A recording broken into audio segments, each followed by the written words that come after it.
So anyways, who knows? Hopefully, I like that it's story. long, because things could be forgotten before computers were everywhere, and nothing could ever be forgotten ever. So yeah. Anyways, Montreal's a great city. Let's accept that now there are riots there all the time, and that's Justin Trudeau's fault, and that's because he's a scum rat. And hopefully, when Canadians wise up, as they are rapidly next October, because he'll last that long, because Jagmeet Singh, who's like the world's worst political weasel, and that's a hard to win, is propping him up because he's a coward, he's a corrupt, posturing, narcissistic, power-mad, posturing, said that already, but he does posture a lot, so it's okay to say it twice. He's got all of Trudeau's faults and none of his virtues.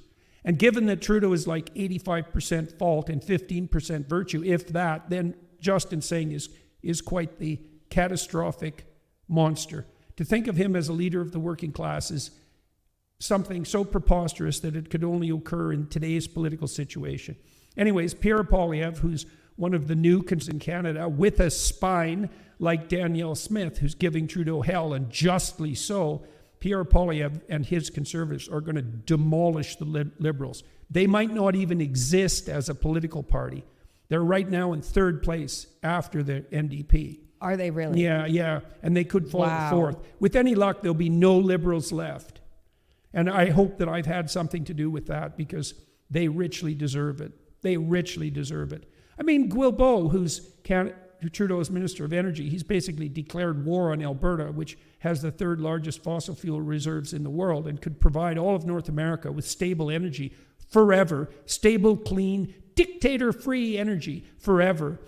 Guilbeault announced 3 weeks ago that he was a socialist. It's like, I don't know if you noticed, Steve, baby, we have a socialist party in Canada. It was called the NDP. The Liberal Party were classic Liberals. The Socialists were to go in the NDP, but the bloody progressives don't care about that. They lie about everything all the time.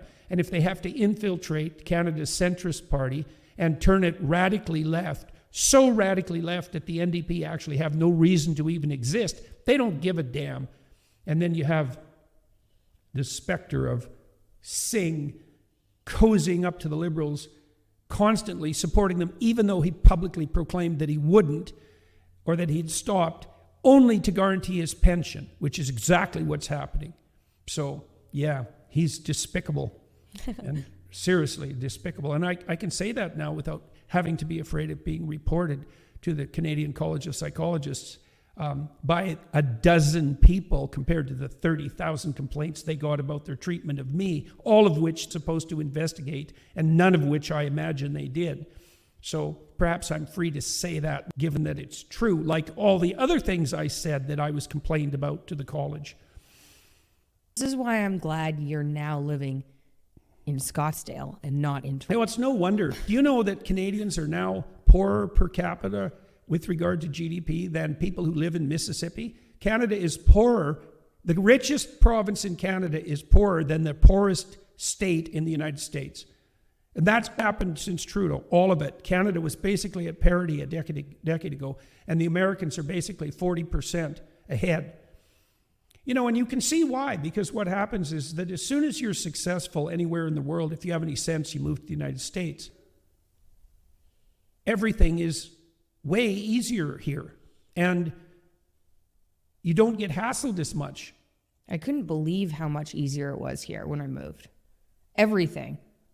Like, it's buying things is way easier. Like, you can instantly get anything, which is amazing. You know, it sounds like that's maybe over the top. Well, but it it's is over very the top. it is over the top, but it's very convenient. It was even easy to get a driver's license.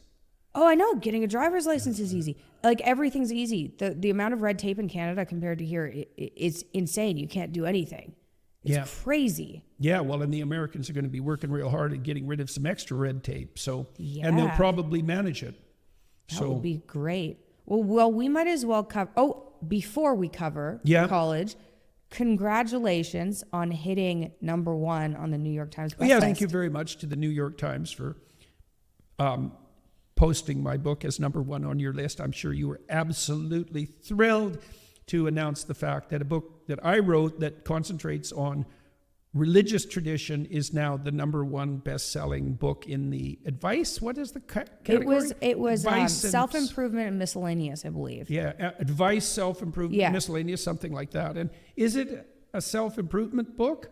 Well, sure. Why not? Everything you do kind of circles around that. Yeah, well, right? I am a psychologist, and so far, a clinical psychologist, and I try to make everything I do have its practical applications. And so this book is We Who Wrestle With God is what it's called. I guess it's sitting right there. It's perfectly angled. It's perfectly angled. There we go.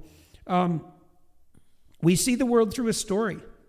And the modern insistence is that that's a fragmented and meaningless story. That's what makes you a nihilist, or that the only true story is one of momentary pleasure, and that's the hedonistic fallacy. Or it's a story of power, which is what the postmodernist radicals push, and the Marxists and the tyrants. And none of that's true. The nihilistic story, the hedonistic story, the story of power, they're all self-devouring. They can't sustain themselves across time socially, and they lead to misery psychologically. And the biblical insistence is that people live in relationship to the divine, and I believe that that's true. Or not, because you don't have to, but it's true that you can and should, or else that's also true. And it's paired with the insistence that the true and proper story of your relationship with the divine is one of voluntary sacrifice. And that's true. It's true. And what I tried to do in the book, or I think what I did in the book, because it was more than try, I made sure that all of the interpretations I offered for the biblical stories were scientifically valid. And so that's fun. That was an interesting challenge to manage both of those. And I think we're at a point where that can be done. And I also think we're at a point where we can understand what the biblical stories mean in the kind of detail that makes them conceptually coherent, even self-evident, and very, very applicable to the manner in which you conduct your life, the way you direct your attention, the way you treat yourself, the way you treat others. I learned a lot writing this book. There's a couple of things that went along with it. I did a seminar on Exodus with the Daily Wire, which was the most popular offering the Daily Wire has ever produced, except for Matt Walsh's movies. And so that was a complete shock to everyone, although to give the Daily Wire credit where it's certainly due, they were fully on board with that endeavor, and they even funded it when it doubled in length. And so good for them. And I learned a lot from the stellar people that were on that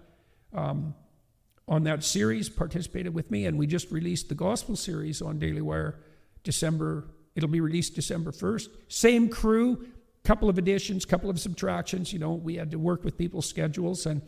But I believe the Gospel series will be everything that the Exodus series was and more. And so that's really fun.